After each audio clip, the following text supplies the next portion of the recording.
Hi అండి, అందరికీ నమస్కారం. ఎలా ఉన్నారు? నేనైతే బాగున్నానండి. ఈరోజైతే ఒక special veg curry, complete veg curry అనమాట. చాలామందికి నాన్ వెజ్ తినాలని ఉంటుంది కానీ చాలామంది తినరు. కొంతమందికి అయితే తినాలన్నా కొంచెం సాటర్డేస్ అట్లా తినరు. అలాంటప్పుడైతే ఇలా చేసుకొని కానీ తింటే చాలా బాగుంటుంది. సో ఇదైతే చపాతీలోకే బాగుంటుందండి. నేనైతే ఒక బౌల్లో మీల్ మేకర్ అయితే తీసేసుకున్నాను. ఇందులో అయితే హాట్ వాటర్ అయితే యాడ్ చేశాను అనమాట. ఒక 10 మినిట్స్ ఇలా నానబెట్టుకోవాలి. సో ఇప్పుడు చూసారు కదా, ఇలా ప్రెస్ చేసినప్పుడు మనకి మెత్తగా ఉంటుంది, చాలా సాఫ్ట్గా వస్తుంది. ఇప్పుడైతే స్వీజ్ చేసుకొని పక్కనైతే పెట్టేసుకోవాలి. సో ఇలా స్వీజ్ చేసుకున్నప్పుడు మనకి చూసారు కదా, ఆ వాటర్ అంతా కొంచెం కలర్ అనేది చేంజ్ అయిందనమాట.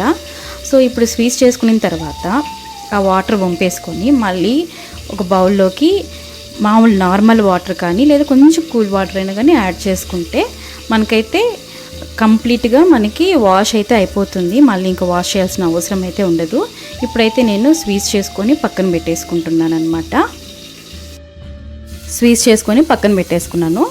ఇప్పుడైతే మసాలా ప్రిపేర్ చేసుకుందాము. ఇందుకు గాను ఎండు కొబ్బరి, షాజీరా, పట్టా, లవంగం, తర్వాత యాలకులు, ఒక అనాస ఫ్లవరు, ఇవైతే మనం మిక్సీ పట్టేసుకోవాలి.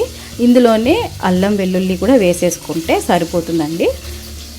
అల్లం వెల్లుల్లి కూడా వేసేసుకున్నాను. సో ఇవి ముందు ఫస్ట్ అయితే మంచిగా పేస్ట్ అయితే పట్టేసుకోవాలి. మంచిగా పేస్ట్ పట్టుకునేసిన తర్వాత టమాటా ముక్కలు ఉన్నాయి కదండి, కట్ చేసి పెట్టుకునేవి, అవి కూడా వేసేసుకోవాలి. వేసుకొని మెత్తగా ప్యూరీ లాగా చేసుకోవాలి. ఇప్పుడైతే ఒక ప్యాన్ పెట్టుకొని స్టవ్ మీద అందులో ఆయిల్ వేసుకొని బిర్యానీ ఆకులు ఒక 2 వేసుకొని కట్ చేసుకున్న ఆనియన్స్ అందులో వేసేసుకోవాలి. బాగా ఆనియన్స్ బాగా వేగాలండి. సో లైట్ బ్రౌన్ కలర్లో వచ్చేంత వరకు మనం వేయించుకోవాలి. ఇందులో కొద్దిగా కరివేపాకు కూడా వేసుకోవాలి. కొద్దిగా సాల్ట్, కొంచెం పసుపు కూడా యాడ్ చేసుకొని బాగా రోస్ట్ చేసుకోవాలి.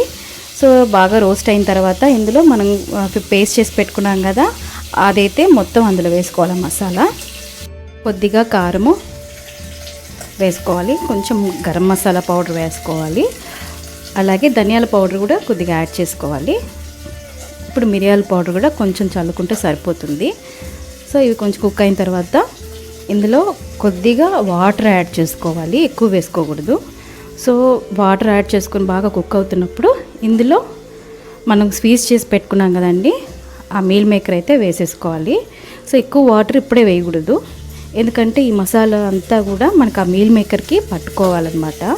సో అప్పుడు టేస్ట్ అనేది బాగా వస్తుంది. ఒక 2 మినిట్స్ అట్లా కుక్ అయిన తర్వాత కొద్దిగా గ్రేవీ కోసం వాటర్ యాడ్ చేసుకొని ఇంకొక 2 మినిట్స్ బాగా దగ్గర పడేంత వరకు కుక్ చేసుకోవాలి. సో ఇక్కడ దగ్గర అవుతున్నప్పుడు కొద్దిగా పెరుగు యాడ్ చేసుకుంటున్నాను అనమాట. ఇది యాడ్ చేసుకుంటే మంచి టేస్ట్ అనేది వస్తుంది. సో యాడ్ చేసుకొని ఇంకొంచెం సేపు ఉడకరించుకోవాలి. ఇప్పుడైతే రెడీ అయిపోయింది, సర్వ్ చేసుకుంటే సరిపోతుందండి. ఇది మనకి చపాతీల్లోకే బాగుంటుంది, రైస్లోకి అస్సలు బాగోదు, ఇంకా దోశల్లో కూడా బాగుంటుంది. సో ఇలాంటివి చేసుకున్నప్పుడు ఆనియన్స్, లెమన్ పిండుకుని కానీ తింటే ఎంత బాగుంటుందో కదా. సో మీరు కూడా ఇంట్లో ట్రై చేసి టేస్ట్ ఎలా ఉందో చెప్పండి.